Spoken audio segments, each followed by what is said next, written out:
अस्सलाम वालेकुम प्यारे दोस्तों, कैसे हैं आप। उम्मीद करती हूँ आप ठीक होंगे, खुश होंगे और मज़े में होंगे। प्यारे दोस्तों, आज की प्यारी सी वीडियो में आपको खुशामदीद कहती हूँ। एक चूड़ियाँ बेचने वाली को मुझसे प्यार हो गया। उसकी क्या कमाल मोहब्बत थी। वो जहाँ भी जाती वहाँ के मशहूर चीज़ मेरे लिए तोहफे में लाती।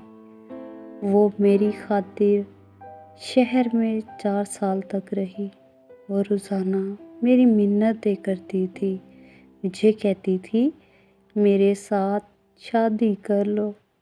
मैं लगातार इनकार पर वो इनकार करने पर अपने गांव झंग चली गई। कुछ अरसे के बाद मैं अपने दोस्तों के साथ बाहू सुल्तान के मज़ार पे गया। उधर मज़ार के बाहर खड़ा था कि किसी ने पीछे से मेरा हाथ पकड़ा और मैंने देखा वही चूड़ियाँ बेचने वाली थी। खुशी के मारे कहने लगी मेरी दुआ रंग ले आई और तेरा दीदार हो गया और मेरी ईद हो गई।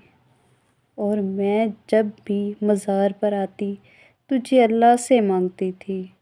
अब तेरे लिए ऐसे ही बैठी हूँ। मैंने शादी नहीं की। फिर उसकी आंखों में मेरे लिए आंसू आ गए। कहने लगी भीख मंगना, चूड़ियाँ बेचना मेरा कसूर तो नहीं है ना। ये तो मेरी किस्मत का और मेरे नसीब का कसूर है। तो इसकी सज़ा मुझे क्यों मिल रही है। वो सबके सामने मेरे गले लगकर रोने लगी और कहने लगी कि एक दफ़ा मेरे साथ मेरे घर चलो। मेरे पाँव पकड़ लिए। वहाँ खड़े सब लोग देख रहे थे उसे। मेरी बहुत बेइज्जती हुई और लोगों का मजमा लग गया वहाँ पर।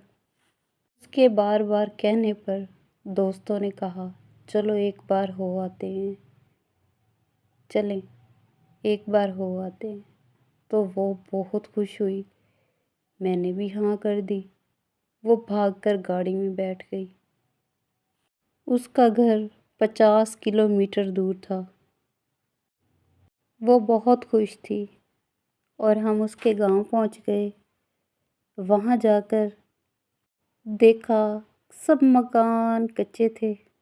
सब कुछ वहाँ पे अजीब था जो मुझे बिल्कुल भी पसंद नहीं आ रहा था। वहाँ की एक बात मुझे बहुत पसंद आई। वहाँ पर सफाई पक्के घरों से भी ज़्यादा थी और सब लोग मुझे अजीबोगरीब नज़र से देख रहे थे। जैसे ही हम लोग उनके घर पहुँचे तो उनकी सब सहेलियाँ वहाँ पर जमा हो गई। फिर उसने हम सब के लिए क्या मज़े का टेस्टी खाना बनाया। फिर उसके घर वालों ने मुझे बताया कि ये लड़की हर वक्त तुम्हारे नाम की तस्बीह करती है, तुम्हारा नाम लेती है। और फिर जब हम लोग वापस आने लगे तो वो मेरा हाथ पकड़ कर चूमने लगी और इतना रोने लगी कि बहुत ज़्यादा रोने लगी कि जब तक मैं गाड़ी में ना बैठा, हमारी गाड़ी रवाना ना हुई, वो पीछे तक से देखती रह गई जब तक उसकी नज़रों से हमारी गाड़ी दूर ना हुई। कुछ दिनों के बाद मैं फिर उससे मिलने के लिए उसके गांव झंग गया। तो वहाँ जाकर उसका पूछा तो वो कहने लगी कि आपके वापस जाने के बाद वो बहुत उदास सा रहने लगी। ना कुछ खाती पीती थी, ना ही किसी से बोलती थी। इतनी बीमार हो गई थी कि बहुत ज़्यादा हो गई थी बीमार। और एक दिन इस दुनिया से वो चली गई। ये सुनकर मैं बहुत अफसरदा हुआ, बहुत दुख हुआ।